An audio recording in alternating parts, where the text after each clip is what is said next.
My grandfather told me some stories aren't lived to be told, but to be remembered. Then he told me that story. Welcome to One Human, One Story. Before we begin this story, please tell us in the comments if you've ever met a grandfather who you thought was hiding a mysterious secret. And if you believe these kinds of stories should be remembered, hit that subscribe button. My grandfather, Robert Miller, was always a quiet man. His house was in one of the small towns of Texas outside Amarillo. Small but tidy. He grew corn in his garden, watched baseball in the evenings, but never talked about his past. He was 78 years old and had been retired for 18 years. We knew he retired from the Army, but nobody knew which unit where he served. When Mom asked, he would say the past stays in the past. When Dad got curious, he would go silent. There were no photographs on the walls of his house, no military documents, medals, memorabilia, nothing, as if that period had never existed. The only clue was a worn notebook he kept under an old chest and a few black and white photos inside. As a child, I would hear my grandfather talking in his dreams. In the silence of the night, he would shout, "Leave him alone. Leave him alone." Grandma would say he's having that dream again, but she never explained what dream it was. In the fall of 2019, when I went to my grandfather's place to research our family history for a college assignment, that evening Grandma wasn't there. My brother had gone to Dallas. We were alone in the house. Grandpa was sitting in his usual place on the rocking chair on the porch with a cold beer in his hand, his eyes looking into the distance. But that night was different. I noticed his hands were shaking. His shoulders, which normally stood straight, had slumped. "Grandpa," I said, sitting next to him, "I need to ask you something for a school project." He looked at me. There was an expression in his eyes I had never seen. It wasn't tiredness. It was something deeper. "What you gonna ask?" He said, his voice different from usual. "Where were you when you were a soldier? What did you do?" There was a long silence. He put the beer on the table, got up, went inside. I followed him. He went to the bedroom, pulled out the old chest from under the bed. "Sit down," he said. "Time has come." When he opened the chest, an old notebook came out. The cover was worn, the pages yellowed, a few black and white photos fell out. One had my grandfather in it, but he was very young. Other soldiers were standing next to him. 1968, he said quietly. Vietnam War. My heartbeat quickened. Grandpa had never spoken this openly before. "Were you a Marine?" I asked. He nodded. 1st Marine Division. Tet Offensive. He opened the notebook. It was full of writing. Hand-written. Carefully written. Some pages looked blood-stained. "What's in this notebook, Grandpa?" "The names of my lost buddies," he said slowly, "and the diary I wrote to not forget. January 30th, 1968. Morning, 0500. He began reading from the notebook. "Tet Offensive started Saigon under attack. 15 of our 40 buddies were wounded on the first day." There was silence. His eyes moistened. "Was it like in war movies, Grandpa?" "No," he said decisively. "Movies are lies. Real war is a place where smell, sweat, fear mix. A place where you learn how strong you think you are." He turned the page. There was a list of names, 25 names, ages between 18, 24. "Who are these?" "The buddies who didn't come back." His voice broke. I knew each one. Tommy was 19 years old. Detroit, Michigan. We stayed in the same tent. Mike, New York. Brooklyn, 21 years old. Newly married Mike, he said, taking a deep breath. My closest buddy. We were raised together, served together. 2 days before the attack, he showed me his wife's photo. He took out the photo. A young couple. They looked happy. Bob, he had said to me, "After this war, we're going to have a child. We'll name him Peace." We laughed together. He stopped. His hands were shaking. What happened to Mike? February 1st, second day, Saigon outskirts. We were ambushed. Mike was next to me. Suddenly, gunfire started. I shouted, "Get down to him." But he stopped. Tears flowed from his eyes. "But what, Grandpa?" It was too late. A bullet hit his head. He died in my arms.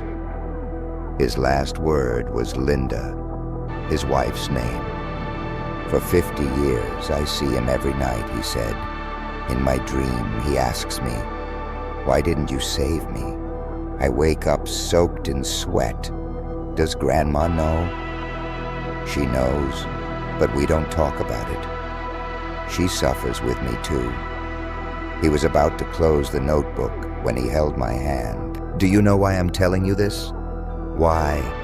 "Because I won't be around much longer, and these stories must not be lost. Mike's story, Tommy's story, all their stories." He took out a letter from the chest. The envelope was old. "What's this?"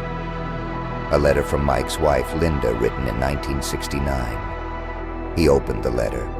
It was handwritten, "Dear Robert, I'm Mike's wife." Linda, that he talked about. "Military officials told me you were with him in his final moments. Could you please tell me what he said? How he died? Peace was born. We named him just like Mike wanted.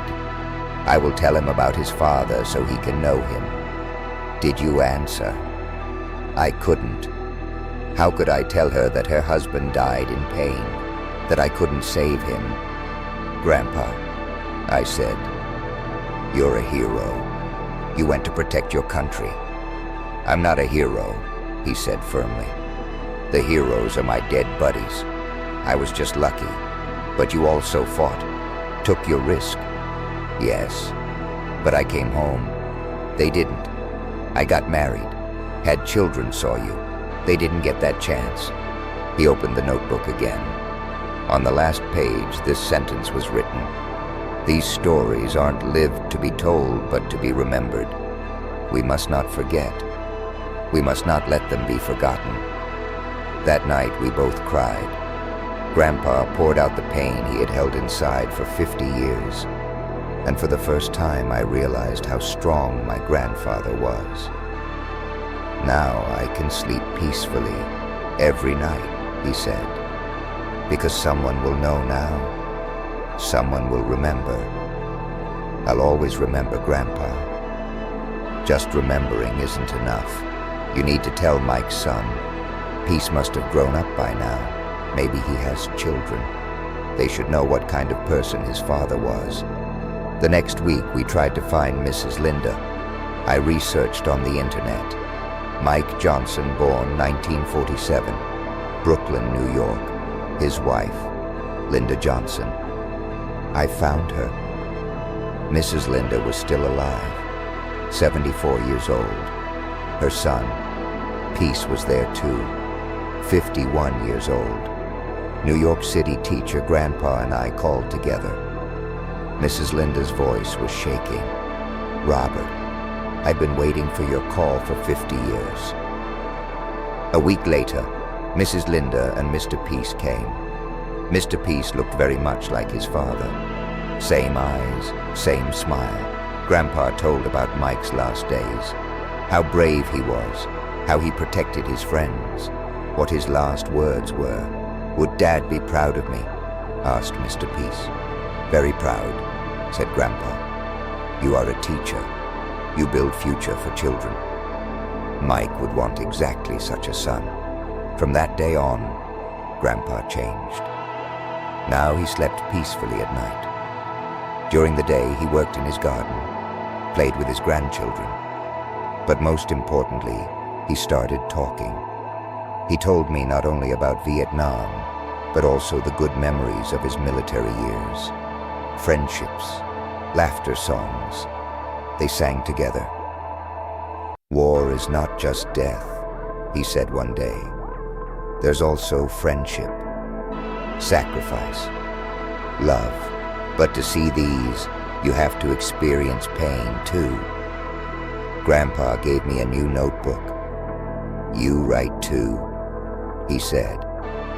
What I told you, what you experienced. These stories shouldn't be lost. I've been writing since that day. My grandfather's stories, my own observations, our family history. Why is this important? I had asked. Because every human is a story, and every story is valuable. Mike's story, Tommy's story, my story. When they all come together, they become great history. Grandpa passed away in 2021. His last words were, "Now I'll reunite with Mike. I'll tell him that his story wasn't forgotten. His son is proud of him." At his funeral, not only family, but also Vietnam veterans were there. Among them were those who had listened to Mike's story. Mr. Peace came too. He had his father's photo in his hand. "Now I know my father better," he said. "Thanks to Robert Grandpa. Today I still keep that notebook. Every name, every story in it is sacred to me. Because as my grandfather said, some stories aren't lived to be told, but to be remembered. But I learned that remembering isn't enough. You also need to tell. You need to share. That's why I'm sharing this story with you. Because Robert Grandpa, Mike, Tommy, and other heroes must not be forgotten. Every human is a story. Every story is valuable. And our duty is to keep these stories alive. The years passed, and I graduated from college. I became a history teacher, just like Peace had become. I realized that my grandfather's influence had shaped my entire life path. I wanted to teach young people about the real heroes, the ones who never got recognition, the ones who carried their pain silently for decades. In my classroom, I would tell my students about Robert Miller, about Mike Johnson, about all the silent veterans who walked among us, invisible to most people, but carrying the weight of history on their shoulders. One day, a student raised her hand and asked, "Teacher, why didn't your grandfather talk about this earlier? Why did he wait so long?" I thought about it carefully and realized the answer was simple. He wasn't ready. The pain was too fresh, the guilt too heavy, the memories too sharp. Some wounds need time to heal before they can be shared. And sometimes it takes meeting the right person at the right moment for the story to finally come out. That right person for my grandfather was me, his grandson, who needed to learn about family history for a school project. But it became so much more than that. It became a bridge between generations, a way to honor the dead and heal the living. I started a tradition in my family. Every Thanksgiving we gather and share one story about someone we've lost, someone whose memory deserves to be preserved. My cousins tell stories about their grandparents. My parents share memories of their siblings who passed away. And I always tell a story about one of Grandpa's buddies, Mike, Tommy, or one of the others whose names are written in that sacred notebook. The tradition has grown beyond our family. Now our neighbors join us.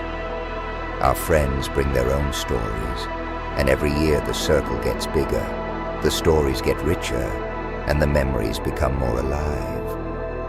I've learned that storytelling isn't just about the past, it's about the present and the future too. When we tell these stories, we're not just honoring the dead, we're teaching the living about courage, sacrifice, friendship, and love. We're showing them that every person matters, that every life has value, and that no one should be forgotten. Years later, when I became a father myself, I knew exactly what I would name my son. I named him Robert, after my grandfather. And when little Robert is old enough, I'll sit him down, just like my grandfather sat me down. I'll open that old notebook, and I'll tell him about his great-grandfather, about Mike, about Tommy, about all the heroes who never got parades or monuments, but who deserve to be remembered. I'll teach him that some stories aren't lived to be told, but to be remembered. And then I'll give him a notebook of his own and tell him to start writing, because the stories must continue, the memories must live on, and every generation has a responsibility to carry these sacred stories forward. One day little Robert will have children of his own, and he'll tell them about great-great-grandfather Robert Miller. And the cycle will continue forever. I ask you, do you have such silent heroes in your family too? Grandparents who never talk but carry great stories. Go to them. Listen, because one day it might be too late. At One Human One Story, we continue to keep such stories alive. If this story touched you, please subscribe and share with us. We tell to remember. We remember to tell, until we meet in the next story. And remember, if you see an elderly person who remained silent in the past, be ready to listen to their story, because maybe they're hiding one of history's most valuable pages.